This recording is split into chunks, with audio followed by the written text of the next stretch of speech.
One question that somebody wanted me to ask you, Amma, is how did you start and what would you do differently if you knew then what you know right now?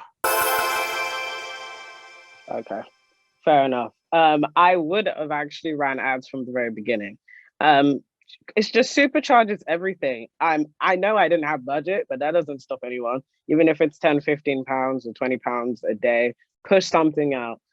It would have been amazing to also build on a community before launch, but I literally was just living my life and you know, I was literally doing everything on the fly. But if I was to do it purposely and know that I was generally building a brand, I would have built a community beforehand.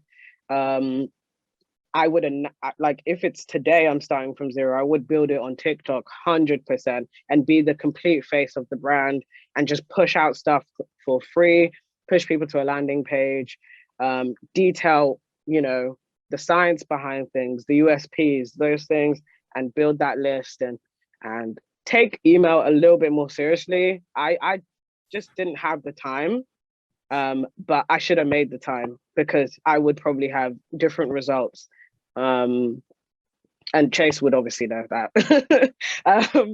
Yeah, email is huge still for us. It's our biggest converter, so I would definitely double down on more personalization over there as well. And yeah, I just think TikTok. It just is the moment, and yeah, I'd leverage that, leverage a bit of ads as well, and hone in a lot more on email.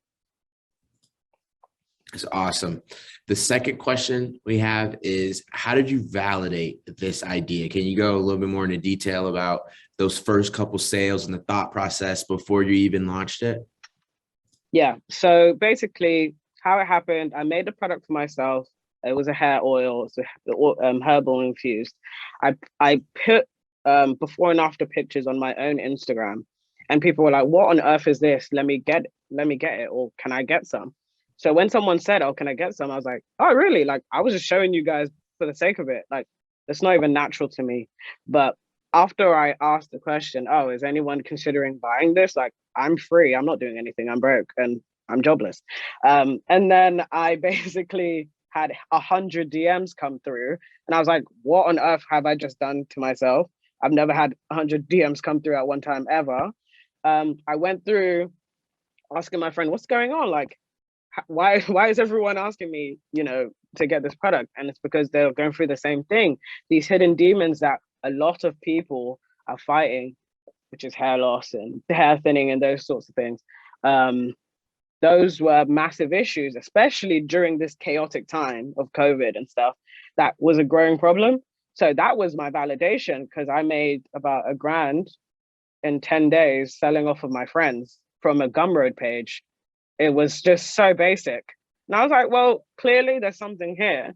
And sure, I don't I decided to document it on Twitter, but not sell on Twitter. I just wanted to have those key moments there just to refer back to. But I built from the ground up from Instagram. And to be honest, those 100 people, most of them weren't even my friends. They were friends of friends. So people were recommending their friends already from the very beginning. So if I was already selling to strangers, I must have something. So I decided, okay, let's put 6 months into this and see what we can do. And when I hit six figures, that's when I knew this is something that I have to take to the moon. So that's what I'm doing. That's incredible. I love that you said once you kind of validated it or like got the idea that you said, like, let me commit 6 months, because it could have been very easily to just be like, okay, I'll do it again. And then you do it and you don't get nearly as much people because you don't have the reach, and it kind of like, okay, I guess it was just a fluke. It's just a one-time thing.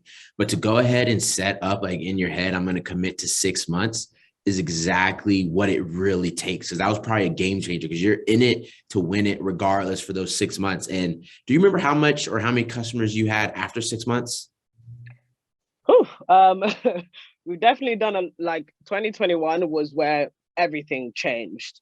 Um, I don't remember the specific amount of customers, but I remember probably we did three to 4,000 those first 6 months, and then after that, it was like 30,000. Like Yeah. that whole year, it was just like you just 10x every. Look, it's even more than 10x. Like you just took things to the next level. So that was, yeah, I think it's about giving yourself the chance, you know, and also I was very zeroed in. There were people that were, well, they didn't even believe in me, which was fine because I didn't care. I didn't need them to believe in me. I already knew that I had something interesting, but it's about the focus. Even to this day, I haven't taken anything on. I haven't written any ebooks or anything like that because I'm so zeroed in right now. This is the moment for me to just hone in on this moment. So I think just committing to learning, building, being lean, being a little bit sloppy, scrappy, just trying to execute is the thing that's necessary to try and build to try and build something that could last. I feel you on that. That's incredible. The third question we have is, which you kind of already touched on this, but let's just answer it again. How did you handle inventory and fulfillment in the very beginning? Okay. So of course, because I made it to available, well, I didn't make it to availability. I made to order. So I made a certain amount of stock available, and once that was sold out, I'd build it back up and sell it again. So I was always trying to, basically I was looking at the demand and meeting it, and then as the demand grew, growing that, and then if I needed people and more hands, then I'd ask a few more hands to help me out, and that's basically how we grew.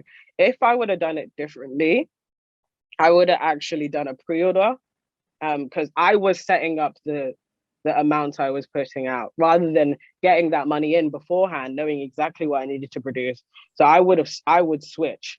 If anyone was to go from zero, I would do a pre-order instead, and then have the money in, fulfill for that, then keep on building that. So you always know the demand you have. That's a great place to be in, because then you have that leverage. And once you pull one of those levers and you're able to grow your demand, then you can start figuring out whether you want to still drop things or make to availability, which is selling every day.